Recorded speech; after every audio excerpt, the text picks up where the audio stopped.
Shalom. Iya, Bu, ini Bu 2 tahun terakhir ini kan kita sering menjalani ibadah online ya Bu. Dan semua serba online Bu. Pasti banyak dari kita tuh yang akhirnya terjebak dalam zona nyaman nih Bu. Jadi males ke gereja, apalagi ibadah onsite sekarang udah mulai banyak yang nggak mau dateng, males gitu Bu. Nah bagaimana ya Bu kita harus menyikapi fenomena itu ya Bu? Orangnya udah melayani belum? Ada yang udah melayani, ada yang belum Bu. Yang melayani juga ngalami hal yang sama. Iya Bu. Itu pun ada beberapa faktor. Puji Tuhan. Itu sebabnya hubungan pribadi atau persekutuan pribadi dengan Tuhan, dengan Yesus atau Bapa Surgawi dan dengan Roh Kudus, juga dengan firman-Nya itu adalah sangat penting. Iya. Karena katakan sekarang yang akhirnya kenyamanan dalam ibadah online, kerajinannya jadi kendor. Nah, ibadah online apalagi merasa jadi hanya melihat tontonan. Apalagi kalau dia mengikuti ibadah itu tidak betul-betul mempersiapkan diri untuk ibadah sesungguhnya dengan Tuhan, ibadah yang hidup. Jadi akhirnya lama-lama rohnya padam, lama-lama juga males, lama-lama jadi nyaman. Aduh, di rumah aja.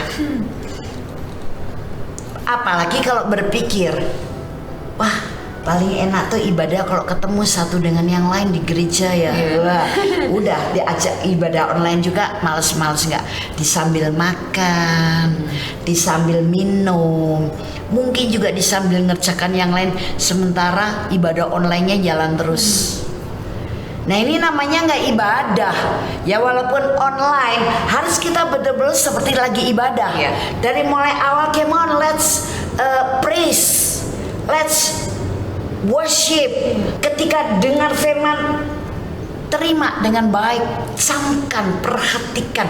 Kita stay, memang duduk mengikuti ibadah itu dengan serius. Ketika berdoa, come on, let's pray together. Walaupun kau hanya melihat tayangan di HP atau di iPad, tapi lakukan itu ibadah, harus ibadah yang hidup. Dari mana bisa begitu? Dari kita sendiri harus sadar. Supaya apa? Rohnya tetap menyala-nyala. Tidak peduli suruh online, dunia lagi bagaimana, mau ibadah bersama-sama, ketemu face and face, indoor atau apapun namanya. Jemaatnya banyak di gereja itu, atau jemaatnya cuma berapa orang, tidak terpengaruh. Iya Bu. Tapi ibadahnya tetap menyala-nyala. Bahkan selesai ibadah kita tetap menyala, seperti kita beribadah kepada Tuhan. Termasuk kita juga semangat dalam ibadah pribadi dengan Tuhan. Secara pribadi itu penting sekali, supaya hati kita tidak kering, supaya kita menjadi tidak kebiasaan saja ibadah itu, supaya kita juga tidak seenaknya. Sama dengan kisah Marta dan Maria. Marta akhirnya marah, jengkel, kecewa, merasa lelah, letih karena dia ketika ketemu Yesus itu sibuk dengan kerjaan secara daging.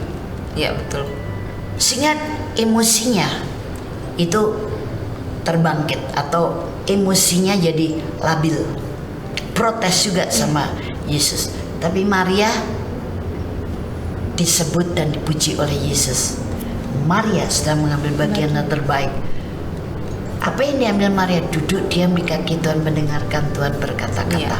Sama sekarang kita ketemu Tuhan baik secara pribadi maupun ibadah bersama-sama. Jangan sibuk yang lain. Ngikutin ibadah online, jangan sibuk yang lain.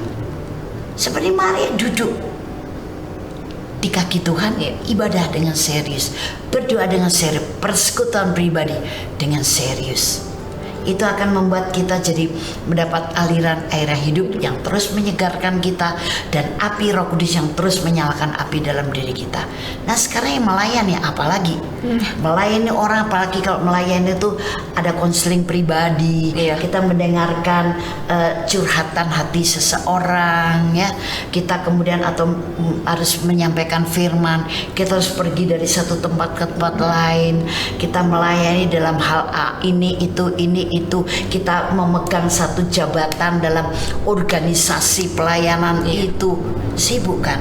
Tapi kalau kita punya ibadah pribadi, persekutuan pribadi dengan Tuhan yang real, yang nyata, yang hidup, yang akrab, maka kita akan terus mengalami kesegaran, semangat, cinta yang berkobar-kobar, bahkan kekuatan yang selalu baru. Semua terabaikan. Nah, jadi kita tidak hanya keluar terus, tapi perlu kita juga diisi. Jangan lupa, karena banyak pelayan Tuhan yang akhirnya kering kerontang. Dia akibatnya emosinya jadi labil, akibatnya dia juga sakit-sakitan, akibatnya dia juga hidupnya malah lebih buruk daripada jemaat yang dilayani atau orang Kristen yang pernah dia layani. Ya karena itu dia memberi terus tapi lupa menginput dari Tuhan, karena tidak ada lagi persekutuan pribadi dengan Tuhan. Alasannya, aku sibuk pelayanan, tahu, tapi ini kan pelayanan, it's okay, pelayanan memberi untuk orang, kita juga dapat berkatnya. Tapi untuk secara pribadi ini loh, pribadi ini, dimana ketika kita persekutuan pribadi dengan Tuhan, sebenarnya kita sedang datang ke sungainya Tuhan, ke sungainya Allah, dan kita minum dari situ, kita mandi di situ, dan sungai itu mengalir dari tahtanya Allah. Nah, itu yang perlu diperhatikan, sehingga kita selalu on fire di dalam Tuhan, ya. Yuk kita berdoa untuk anak-anak Allah yang begitu, atau pelayan-pelayan Tuhan yang begitu. Haleluya. Terima kasih Bapa. Sekarang kami percaya bahwa umat Allah maupun hamba-hambamu di mana saja berada, mereka mengetahui bahwa mereka membutuhkan ibadah pribadi atau persekutuan pribadi yang begitu akrab, begitu dekat, begitu hidup dengan Engkau Tuhan, sehingga mereka mengambil bagian terbaik. Siapapun anak-anakmu, pelayankah atau mereka merasa jemaat biasakah, tapi mereka sekarang sadar membutuhkan ibadah pribadi, persekutuan pribadi sebagai pelayan Tuhan, supaya bukan hanya memberi dengan alasan aku ini kan melayani, pergi, tapi dia tidak pernah stay, tidak pernah diam di dalam hadirat Tuhan. Persekutuan pribadi, dia berarti tidak pernah datang ke sungainya Tuhan, apalagi minum dan mandi dari air sungai itu. Lama kelamaan orang sebenarnya akan kering, dan sekarang biar mereka merasa butuh persekutuan pribadi, dan itu menjadi modal dan sumber aliran mata air yang hidup. Amin. Terima kasih Tuhan, sehingga selalu disegarkan, selalu dibangkitkan, selalu on fire di dalam Engkau. Terima kasih Bapa, di dalam nama Tuhan Yesus Kristus kami berdoa, haleluya, amin. Puji Tuhan.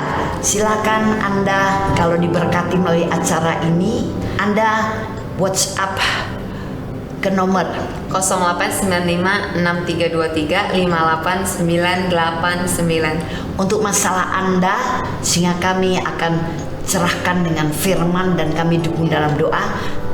Anda bersyukur kepada Tuhan, dan Anda boleh kirim kesaksian kepada kami. Ingat, jangan cepat padam rohmu, jangan kecil hati. You not alone, but He have best friend, Jesus Christ. Tuhan Yesus memberkati.